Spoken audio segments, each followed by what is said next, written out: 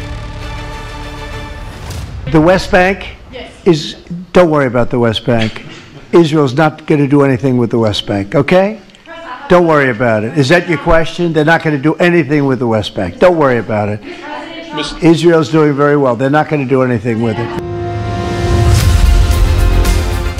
Trump ने मुस्लिम देशों को पक्का प्रॉमिस किया, मगर उनके भरोसेमंद देश कहे जाने वाले ही यकीन करने को तैयार नहीं, खासकर सऊदी अरब, जिसका इजराइल के फाइनेंस मिनिस्टर ने मजाक उड़ाया। सऊदी अरब के प्रिंस मोहम्मद बिन सलमान को बेजलेल स्मोट्रिच की कही बातें चुप गई हैं। אם סעודיה אומרת לנו נורמליזציה בתמורה למדינה פלסטינית, חברים, לא תודה, תמשיכו לרכב על גמלים על החול במדבר בסעודיה, אנחנו נמשיך להתפתח באמת עם כלכלה וחברה ומדינה ואת כל הדברים הגדולים והנהדרים שאנחנו יודעים לעשות। अरब देश इजराइल की संसद में पेश हुए विधायक से भड़के हुए हैं। इजरायली संसद ने एक दिन पहले 2 बिल पास की जो वेस्ट बैंक पर इजरायली कानून लागू करने का रास्ता साफ करते हैं। पहला बिल पूरे वेस्ट बैंक पर संप्रभुता थोपने का है, जबकि दूसरा पूर्वी जेरूसलम के पास माले अदुमिम सेटलमेंट को कवर करता है। The West Bank is not going to be annexed by Israel. The policy of the Trump administration is that the West Bank will not be annexed by Israel. That will continue to be our policy. And if people want to take symbolic votes, they can do that. But we certainly weren't happy about it. जैसे ही Knesset में bill pass हुए, मुस्लिम world भड़क गया। अरब league और OIC ने भी साझा बयान जारी करते हुए इजराइल पर हमला बोल दिया।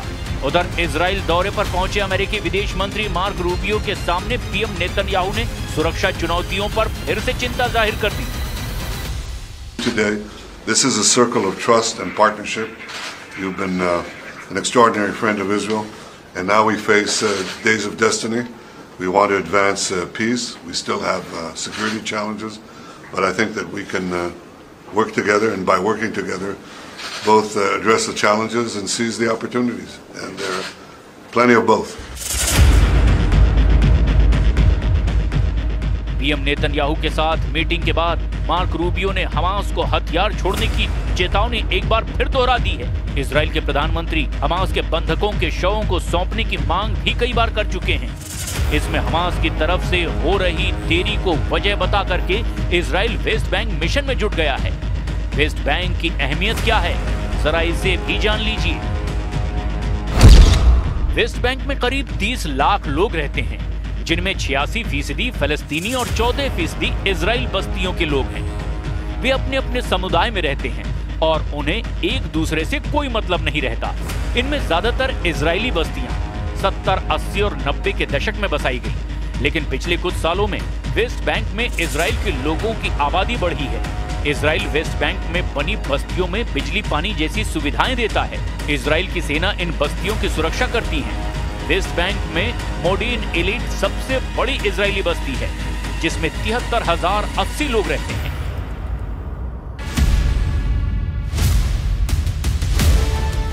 इजराइल ने अगर वेस्ट बैंक पर भी कब्जा जमा लिया तो फिलिस्तीन देश के लिए कोई जमीन नहीं बचेगी। इजराइल ऐसा करने के लिए सभी कोशिशें करेगा, क्योंकि नेतन्याहू पहले ही कह चुके हैं कि इस धरती पर फिलिस्तीन नाम का कोई देश वो बनने ही नहीं देंगे। पीएम नेतन्याहू ने गाजा युद्ध को मुक्ति युद्ध का नाम देकर के खतरनाक संदेश दिया है। ימי מבצע עם כלבי נגד איראן הדגשתי את הייעוד הנשגב שנטוע במורשתנו עם כלבי יקום. כך באשר למערכה כולה, זוהי מלחמת התקומה של עמנו כהמשך ישיר למלחמת העצמאות. אנו גם עומדים לפני חלוקת עיטורי גבורה וצל"שים לחיילינו ומפקדינו הגיבורים. כפי שהיה במערכות צבאיות קודמות, עיטורי המערכה הנוכחית יישאו את השם הרשמי.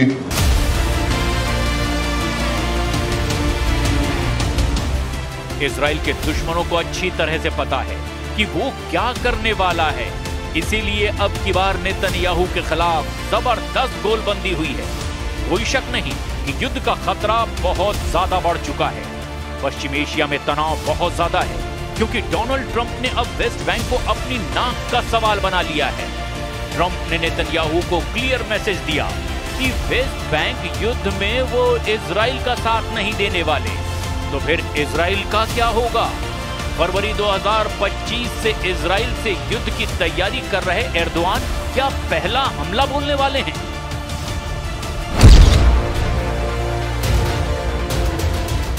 नेतन्याहू के लिए युद्ध का सबसे बड़ा फ्रंट अब खुल गया है, जिसमें इजराइल को 22 देशों की सेनाओं से भिड़ना पड़ सकता है। फिलहाल तो इस युद्ध में बारूदी तड़का तुर्की लगा रहा है। प्रेसिडेंट एर्दोआन हर दिन नए देशों को इजराइल के खिलाफ भड़का रहे हैं। गाजा पर ट्रंप के प्लान का खौफ दिखा करके एर्दोआन खाड़ी देशों में जबरदस्त वॉर प्लान पर आगे बढ़ते जा रहे हैं। एर्दोआन की गाजा पॉलिसी पर ज्यादातर देशों की सहमति भी है। मिस्र और जॉर्डन ने तो इजराइल के खिलाफ होने का ओपन ऐलान कर रखा है। मिस्र के राष्ट्रपति अब्देल फतह अल सीसी ने गाजा मुद्दे पर ही नेतन्याहू के खिलाफ मोर्चा खोला था, और एक बार फिर दुनिया भर से समर्थन लेने के बाद इजराइल पर एक्शन लेने का प्लान अरब अलायंस ने बना लिया है। एर्दोआन के वॉर ट्रायंगल ने नेतन्याहू को फंसाकर युद्ध में हराने का रोड मैप तैयार किया। एर्दोआन इजराइल को 1967 के दौर में ले जाने की धमकी कई बार दोहरा चुके हैं। Bu itibarla 1967 sınırları esas alınarak başkenti Doğu Kudüs olan bağımsız, egemen ve coğrafi bütünlüğü haiz bir Filistin devletinin vücut bulması şarttır. Türkiye ve Malezya bu noktada çabalarını ve Filistin'e desteğini hız kesmeden Erdogan ने युद्ध त्रिकोण कुछ ऐसा बनाया जिसमें फंसा Israel पूरी तरह तबाह हो सकता है। वेस्ट बैंक में ट्रंप का वादा इजराइल ने जैसे ही तोड़ा, तुर्की इजराइल पर 3 तरफ से हमला करने का प्लान बना सकता है, जिसमें पश्चिमी छोर से अरब देशों की संयुक्त सेना इजराइल पर टूट पड़ेगी, तो उत्तरी छोर से अंकारा से ऑपरेट होने वाली सेना और कमांडर जुलानी की फौज होगी। तीसरे फ्रंट पर यानी दक्षिणी छोर से इजराइल को मिस्र की लीडरशिप से चुनौती मिलेगी। इजराइल से टकराने से पहले तुर्की जबरदस्त हथियार खरीद शुरू कर चुका है। एर्दोआन ने कतर से सेकंड हैंड यूरोफाइटर जेट खरीदने की डील पर जोर लगा रखा है। वहीं ट्रंप से तुर्की F-35 फाइटर जेट की डिमांड बार बार दोहरा रहा है। पुतिन से S-400 खरीदने पर एर्दोआन को अमेरिका ने F-35 प्रोग्राम से बाहर फेंक दिया है, मगर अब एर्दोआन ने ट्रंप से दोस्ती गांठ ली है। कतर पर इजराइल के हमले के बाद वो ट्रंप से F-35 की मांग करते आ रहे हैं। तुर्की को पता है कि इजराइल के पास अमेरिका के F-35, F-15 और F-16 फाइटर जेट का बहुत बड़ा बेड़ा है, जिसकी काट फिलहाल तुर्की के पास नहीं है। मगर अरब वर्ल्ड के पास सुपर पावर के सभी जंगी लड़ाके हैं। खाड़ी देशों में अमेरिका के सैन्य अड्डे हैं, जहां हर तरह के हथियारों की तैनाती है। खासकर अमेरिकी बम वर्षक विमानों का कोई जवाब किसी के पास नहीं है। खाड़ी में अमेरिकी सेंट्रल कमांड जब बहुत ज्यादा एक्टिव होती है तो फिर कई देशों में खलबली मच जाती है, क्योंकि सीक्रेट एयरबेस से लगातार रात में उड़ान भरी जा सकती है। रात में टेक ऑफ करने वाले ये विमान अमेरिका के सबसे खतरनाक लॉन्ग रेंज वाले बम वर्षक होते हैं। अमेरिका की बॉम्बर फ्लीट के सबसे खतरनाक विमान कुछ मिनट के अंदर ही वॉर मोड में आ जाते हैं। B-1 बॉम्बर, B-2 बॉम्बर और B-52 बॉम्बर, परमाणु बम गिराने वाले ये तीनों जहाज सिर्फ ट्रंप के ऑर्डर का इंतजार करते हैं। B-1 बॉम्बर, B-2 बॉम्बर और B-52 तीनों जब उड़ते हैं तो समझ लीजिए दुनिया में कोई ना कोई वॉर जोन एक्टिव हो जाता है। अमेरिका का सबसे पुराना लेकिन सबसे खतरनाक बम वर्षक B-52 जब ये रनवे पर चलता है तो और ज्यादा विध्वंसक नजर आता है। अमेरिका का B-52 32,000 किलो के बम लेकर उड़ता है। ये एक न्यूक्लियर बम वर्षक विमान है। 8 इंजन की पावर से उड़ने वाला B-52 दुनिया का सबसे पुराना और सबसे खतरनाक बॉम्बर माना जाता है। इस बम वर्षक विमान को अमेरिका हमेशा एक बहुत ही खतरनाक मैसेज के रूप में इस्तेमाल करता आया है। हालांकि अब तक ट्रंप सिर्फ इजराइल के हक में उसके दुश्मनों को अपने हथियारों से डराते रहे हैं, मगर वेस्ट बैंक पर उनका रुख नेतन्याहू से बिल्कुल अलग है। ट्रंप चाहते हैं कि गाजा समझौता किसी भी सूरत में बरकरार रहे, लेकिन इजराइल के इरादे खौफनाक हैं। वेस्ट बैंक में इजराइल डिफेंस फोर्स की एंट्री युद्ध की आग भड़का सकती है, और अगर ऐसा हुआ तो समझ लीजिए कि पश्चिम एशिया से शुरू होगा ऐसा बड़ा युद्ध जो यूक्रेन की जंग से भी खतरनाक होगा, जिसे रोकना ना ट्रंप के बस की बात होगी, ना खामनेई और ना ही एर्दोआन की। एक नया वॉर जोन वेस्ट बैंक से निकलकर इजराइल में बन जाएगा, और फिर वर्ल्ड वॉर का खतरा भी मंडराने लगेगा, जिसमें एटम बमों का धमाका भी हो सकता है।